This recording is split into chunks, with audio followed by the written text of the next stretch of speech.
All right, y'all. So I'm here in my personal food forest, and I only have 2 more days of work before I leave to Oregon on Saturday. And so I figured I'd just do a play-by-play here and just kind of show the things that I'm managing, because I have to be very selective because I don't have too much time. So the number one thing will be these China berries. As much as I love how big this beautiful tree is and how fast it's grown, it is time to go ahead and open that canopy up, because I don't want this tree spreading seeds anywhere. I talk about this all the time, but as an agroforester, you definitely want to be cognizant of the fact that you are introducing invasive species at times, and China berry is definitely one here for us in Southwest Florida. And A, I don't want them to spread, and B, there is already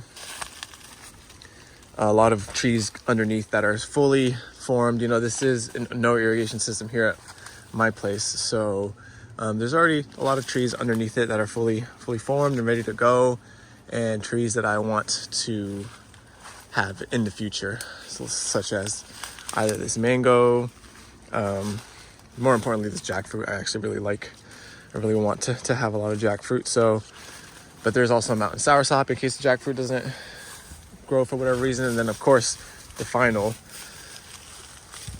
tree that I really want here is the native mahogany trees. So there's a plethora of trees underneath this big beautiful China berry that I just I want to take it out, and then we'll see the difference, because there's also these Sterculia foetidas that are just making their way up. So yeah, I'll see you on the other side. Let's take this down.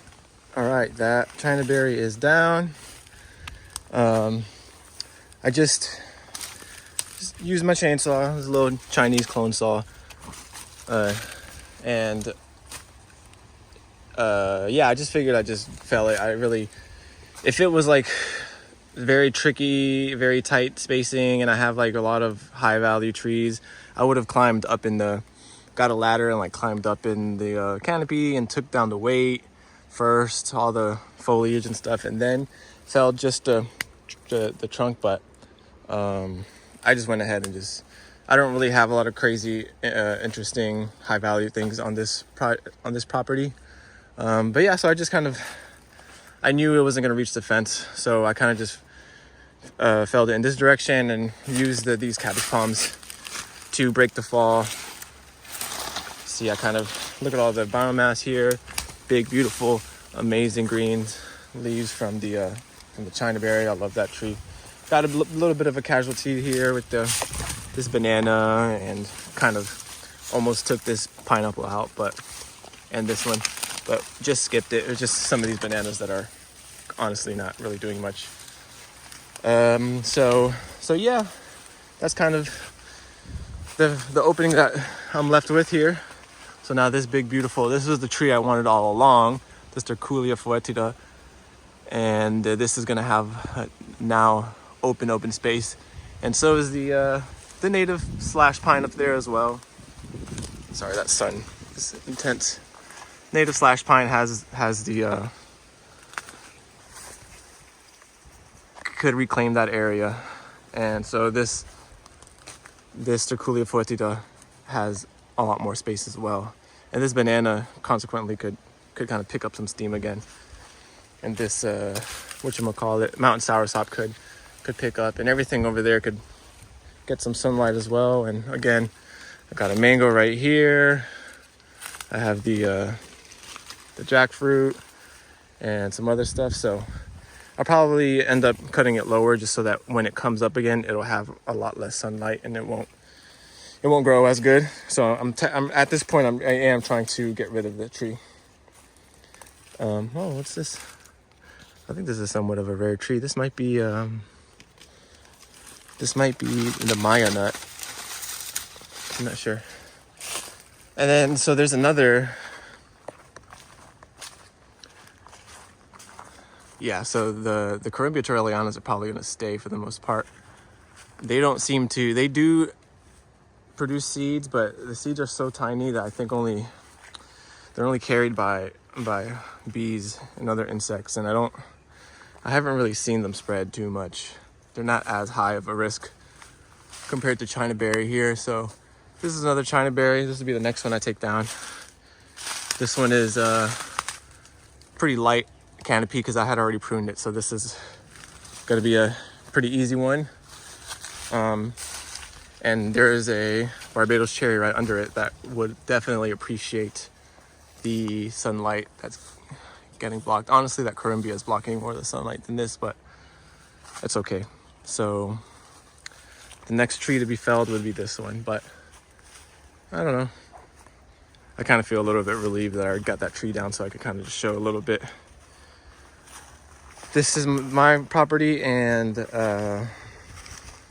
I moved a lot of my turmeric production, a lot of my stuff over at Miri's where she has irrigation. So at this point, this is more of a demonstration, sort of no irrigation demonstration plot for people to come to just see sort of some of the principles of agroforestry in person. And so there's not a really set target crop. Sometimes I'll grow things out here just so I can eventually move them to Miri's where I'll get more production. So this is kind of like a little extra space at this point, but a lot of canopy trees, and I'm gonna keep it that way. I'm just gonna be taking out the China berries and probably just take down a lot of like the Mexican sunflowers and stuff just so that they don't grow out of control over the summer while I'm gone. And then I'll probably just be doing some more thinning work. So taking out these albizia trees that aren't needed so that other trees like these avocados and other more important trees, mangoes and the mahoganies, like I said, could make it. So anyways, that's the first tree. Beautiful. Oh wow, this is like the first clouds I've seen in days. Yeah, I love taking down big trees. So this was a fun one. Well, it's not a big tree, but in this context, I guess it is. Yeah, so keep chipping away and see how much more I can do. I really want to give these little trees here that have been waiting for a big clearing, I want to give them a chance. So here's a Corymbia torreliana that kind of is not needed. You see how it's hooked? It's kind of not needed there because that slash pine is already doing its function. So we'll see. I'm gonna do some more tree managing and get back to y'all. Peace. Another thing I wanted to bring up was if I were to stay here all summer and be around, I could have easily just gone up there on this China berry here and just do a tip prune so that I would have retained the structure of the tree as it was with the skeleton of the canopy up there. And so, like in traditional syntropic theory, you would kind of maximize your service species for as long as possible, like milk them out for as long as possible. But you also have the option to just take them down. And that's why I'm such a big fan of making sure you have your target trees planted beforehand, and a lot of them, so you feel less guilty of taking down your service trees. Because what can end up happening is that you don't get around to managing your service trees, and they get too big. And then by the time they get too big, maybe that one target tree that you had is like finally big enough, and then it kind of becomes a hassle once this thing is way too big.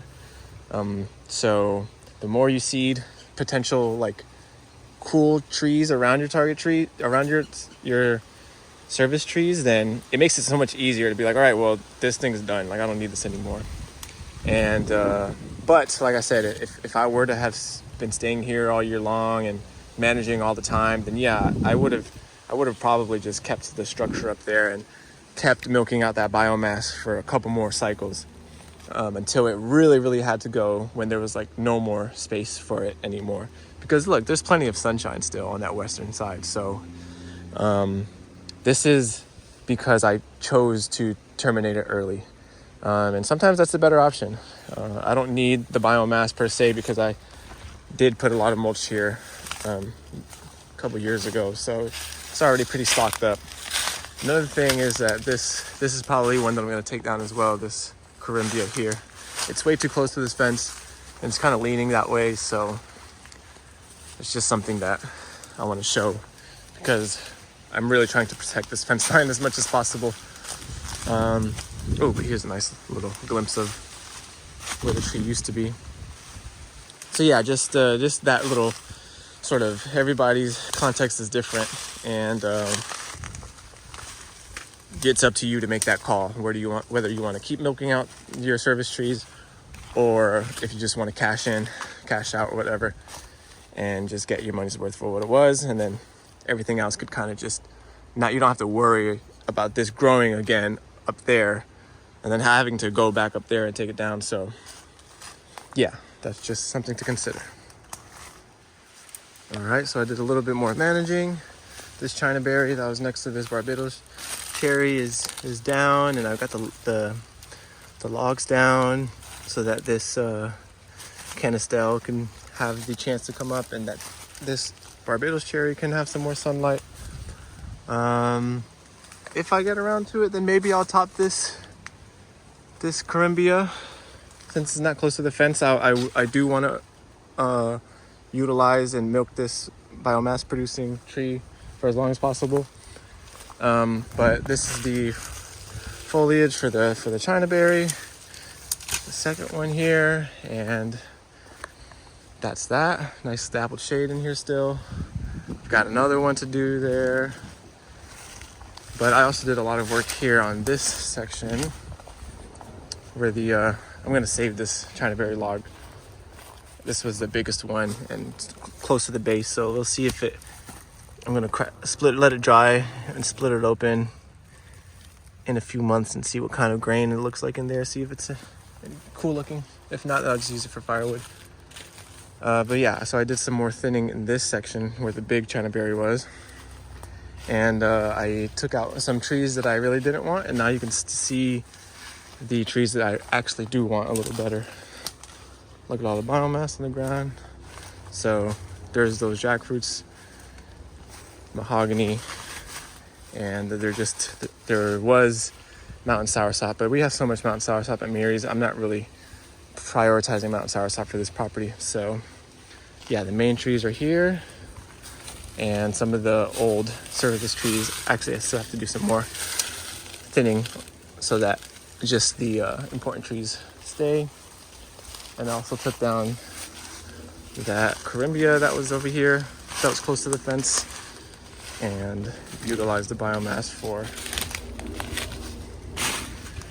this mango that's coming up here, as well as these trees, Spanish lime, the Canopy, black zapote. There's a mango over here, and I have the peace of mind that a big tree isn't going to fall on that fence line. I still have this big Corymbia as well,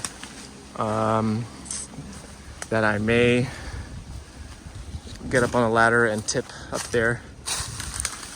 Beautiful, it's peeling really nicely.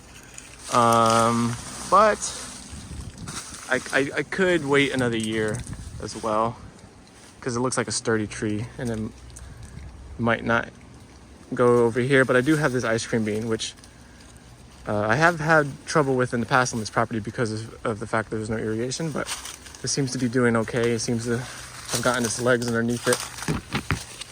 Look at that. So I may just get up there and actually get up there with the ladder and saw it up there so that it'll just retain its height, but still produce biomass in the future. But that's kind of what it looks like here. Kind of just solidifying what I want as the future trees, and taking out what I don't want.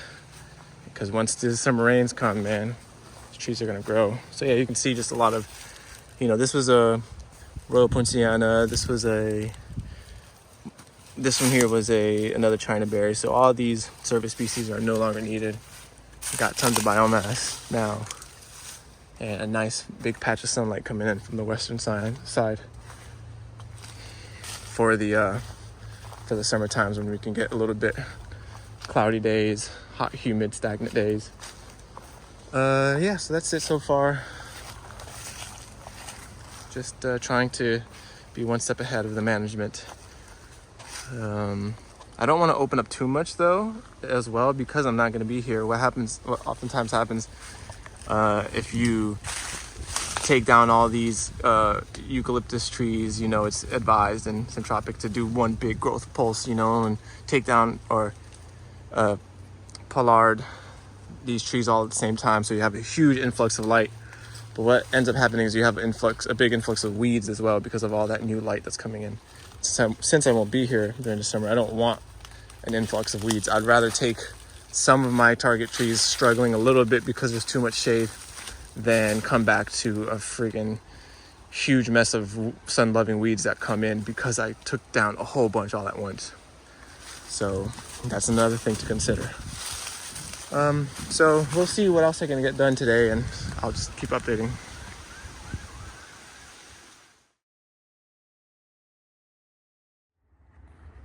All right, y'all, so I'm gonna do some banana management here in this shady corner that I had shown in the last video with this grafted avocado that's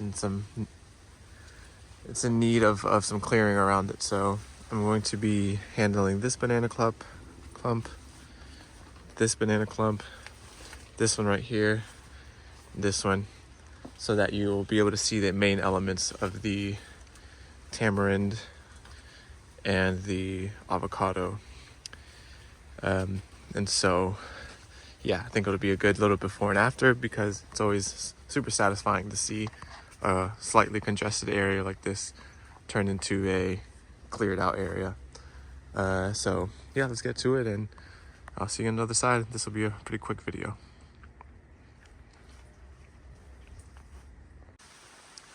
All right, the managing is done, and you can see big difference in this, what was once a very shady corner. Same deal as always, just kept the major producing banana and maybe just one other pup. So now this sugar apple that has been struggling in the past because of these two dwarf nemois always being all up on it is now gonna have a lot better chance of fruiting. And same with these Suriname cherries in the understory. I'm very psyched about having Suriname cherries in the understory just because they're such amazing plants, and I want to give them the best shot of getting up to a nice size and becoming the predominant sort of mid-strata tree. And then of course this mulberry is gonna have a bit of a chance to get some sunlight to hopefully help finish ripening off these beautiful fruit. Again, more of the Suriname cherries are able to come up.